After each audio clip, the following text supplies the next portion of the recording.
गेल्या महिन्यात झालेल्या एअर इंडियाच्या फ्लाईट H171चा प्राथमिक तपास अहवाल समोर. या अहवालामध्ये धक्कादायक माहिती समोर. जेटच्या दोन्ही इंजिनांमधील इंधन प्रवाह खंडित झाला. त्यामुळे टेक ऑफ नंतर काही वेळातच इंजिन बंद पडलं आणि त्यामुळेच अपघात झाल्याचं स्पष्ट झालंय. कॉकपिट रेकॉर्डिंगमध्ये 2 पायलट्सचं संभाषण देखील समोर आलंय. स्विच बंद असल्याचं पायलटच्या लक्षात आलं. एका पायलटनं दुसऱ्याला तुम्ही स्विच बंद केलाय का असं विचारलं, तर दुसऱ्यानं नाही असं उत्तर दिलं. स्विच कोणी बंद केले की ते निकामी झाले याचा तपास सध्या सुरू आहे. अहमदाबादवरून लंडनला जाणाऱ्या विमानाला अपघात झाला होता. त्यामध्ये 275 जणांचा मृत्यू झाला होता. तर भारतीय वंशाचा एक ब्रिटिश प्रवासी मात्र सुदैवानं वाचला होता. शरद पवारांनी आपल्या पक्षामध्ये भाकरी फिरवल्याची तयारी केल्याचं दिसतंय. राष्ट्रवादी काँग्रेस शरदचंद्र पवार पक्षाचे प्रदेशाध्यक्ष जयंत पाटील यांनी प्रदेशाध्यक्ष पदाचा राजीनामा दिल्याचं समजतंय. आता 15 जुलैला नवीन प्रदेशाध्यक्षाच्या नावाची घोषणा होण्याची शक्यता आहे. शशिकांत शिंदे नवे प्रदेशाध्यक्ष असतील असं बोललं जात आहे. संधी मिळाली तर त्याचं सोनं करेन असं शशिकांत शिंदेंनी म्हटलंय. दुसरीकडे जयंत पाटलांच्या राजीनाम्यावरून मात्र पवारांच्या राष्ट्रवादीच्या नेत्यांची वक्तव्य संभ्रमात टाकणारी आहेत. जयंत पाटलांनी राजीनामा दिला तरी ते भाजपात जाणार नाहीत असं रोहित पवारांनी म्हटलंय. तर पक्षाचे राष्ट्रीय प्रवक्ते जितेंद्र आव्हाड यांनी जयंत पाटलांच्या राजीनाम्याचं वृत्त खोडसाळपणाचं असल्याचं म्हटलंय. त्यामुळे जयंत पाटलांच्या राजीनाम्याचा सस्पेन्स वाढलाय.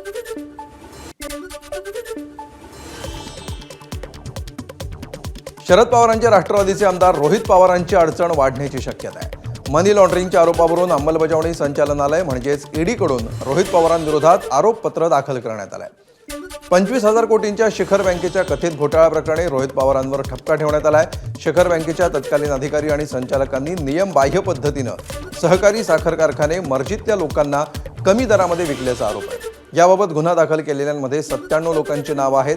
पण राजकीय हेतूनं फक्त आपल्यावरच कारवाई करण्यात आली असा आरोप रोहित पवारांनी केलाय. आपण चुकीचं काम केलेलं नाही, ईडी विरोधात कायदेशीर लढाई लढणार आणि जिंकणार असा निर्धार देखील त्यांनी व्यक्त केला.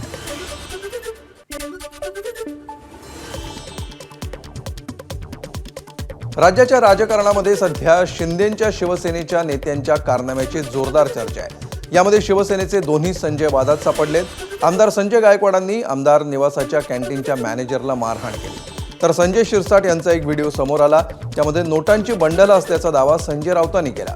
पक्षातल्या दोन्ही संजय यांच्या या कृतींवर उपमुख्यमंत्री एकनाथ शिंदे तीव्र नाराज असल्याची चर्चा आहे.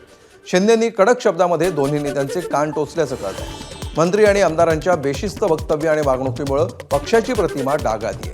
त्यामुळे असा बेशिस्तपणा खपवून घेणार नसल्याची ताकीद शिंदेंनी दिल्याचं कळत आहे. पण एकनाथ शिंदे आपल्या दोघांवर नाराज नाहीत असा दावा संजय शिरसाट यांनी केला.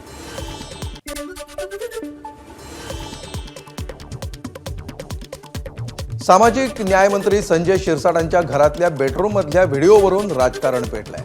शिरसाटांचा व्हिडिओ ट्विट करत संजय राऊतांनी बॅगेमध्ये नोटांची बंडलं असल्याचा आरोप केला होता.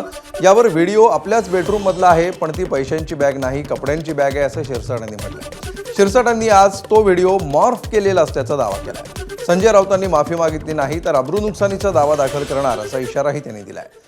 आपल्यालाही त्यांच्या सरकारी बंगल्यातल्या पार्ट्या काढाव्या लागतील असा इशारा त्यांनी दिलाय. तर मुख्यमंत्र्यांनी या प्रकरणाची सखोल चौकशी करावी अशी मागणी संजय राऊत यांनी केली.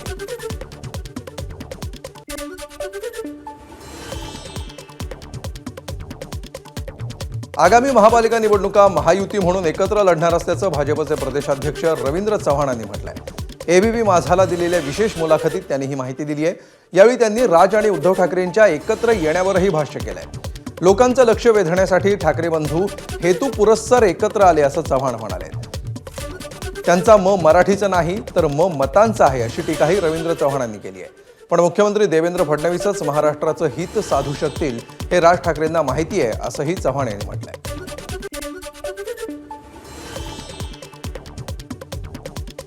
केवळ महाराष्ट्रासाठीच नाही तर संपूर्ण देशासाठी ही अभिमानाची घटना आहे. छत्रपती शिवाजी महाराजांच्या 12 किल्ल्यांना युनेस्कोच्या जागतिक वारसा यादीमध्ये स्थान मिळालंय.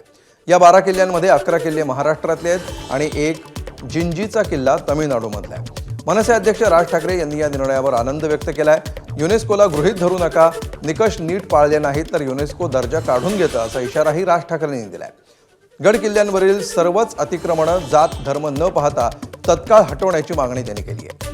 तर पंतप्रधान नरेंद्र मोदींनी ट्विट करत प्रत्येक भारतीय या सन्मानानं आनंदित झाल्याचं म्हटलंय.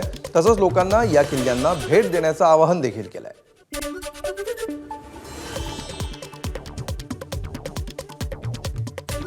मुख्यमंत्री देवेंद्र फडणवीस आणि उपमुख्यमंत्री एकनाथ शिंदेंनी आज राज्यातल्या 2 मोठ्या प्रकल्पांची पाहणी केली. नवी मुंबई आंतरराष्ट्रीय विमानतळाच्या कामाचा त्यांनी आढावा घेतला.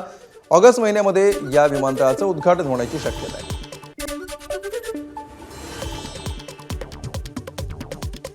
भारताच्या वेगवान गोलंदाजीचं प्रमुख अस्त्र अर्थात जसप्रीत बुमराहनं शुक्रवारी लॉर्ड्सच्या मैदानामध्ये नवा रेकॉर्ड आपल्या नावावर केलाय. वर्ल्ड टेस्ट चॅम्पियनशिप अर्थात WTC मध्ये बुमराहनं एकाच डावामध्ये 5 विकेट्स सर्वाधिक वेळा घेण्याचा पराक्रम केलाय.